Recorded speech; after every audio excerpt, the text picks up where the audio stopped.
Бек мырза, мысалы, енді 31 мамыр саяси қуғын-сүргін көрген жандарды еске алу күні деп белгіленді ғой. Осы күннің қарсаңында енді бір жиын өткізіп жатыр екенсіздер. Осыған қысқаша тоқталып кетсең. 1997 жылдан бері 31 мамыр саяси қуғын құрбандарын еске алу күні болып белгіленген, жылда аталып келе жатыр. Бұл біздің ұрпағымыз үшін, ұрпаққа тәрбие беру үшін, өзіміздің тарихымызды талдау үшін өте керек үлкен мәселе. Сондықтан сол жылдары 30-шы, сонау 50-ші жылдардағы саяси қуғын қазақтың қырып кетті десе болады.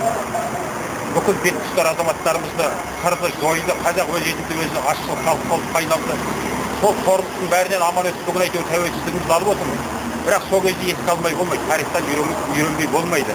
Біздің қазақ мемлекет алғаш автономиялы мемлекет болып құрылғанда соның бірінші қазақ автономиялы республикасының халық комиссарлар кеңесінің төрағасы болған қазақтың белгілі аса көрнекті қайраткері Сәкен Сейфуллин болады.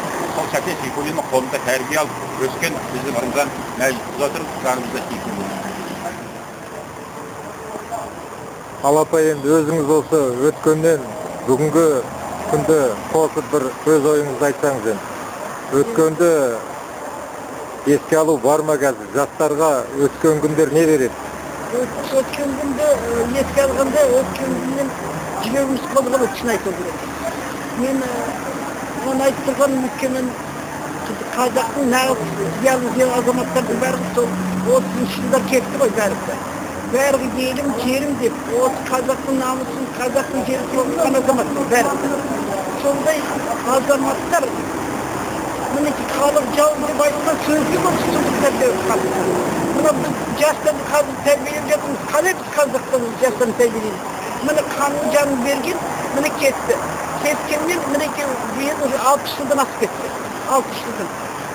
20 жыл хабарсыз жатқан ол кісілер. Қазір мінекей беттері ашылғанмен мен әлі ойлаймын тұтас ашылған жоқ. Өйткені мен шын айту керек, бүгінге шейін біз әлі тура жатқан жерлерін білмейміз. Мысалға мына сәкендер бәрі біреу айтады жаңалықта жатыр сөйлейді, біреу айтады қаныққайда жатыр дейді. Ал бүгін күн айтсақ, мысалы сәкенді көрген қазір адам жоқ. Мінекей жазушы одағында бірге жүріп, бірге тұрған бір жазушы жоқ, бәрінде қайтыс болды. Олардың бәйшесі қайтыс болды. Қазір сәкенді көрген өзі бір жақын туыстарының бәрімен менен басқа бір адам қалған жоқ.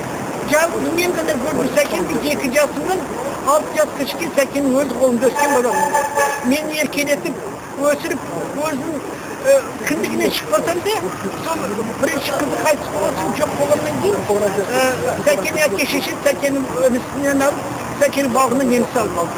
Сол сәкеннің бағына 2 жасында келдім, мен көз алдымда қалай сәкенді алып кеткен, мен көз алдымда бәрін өзім көрдім.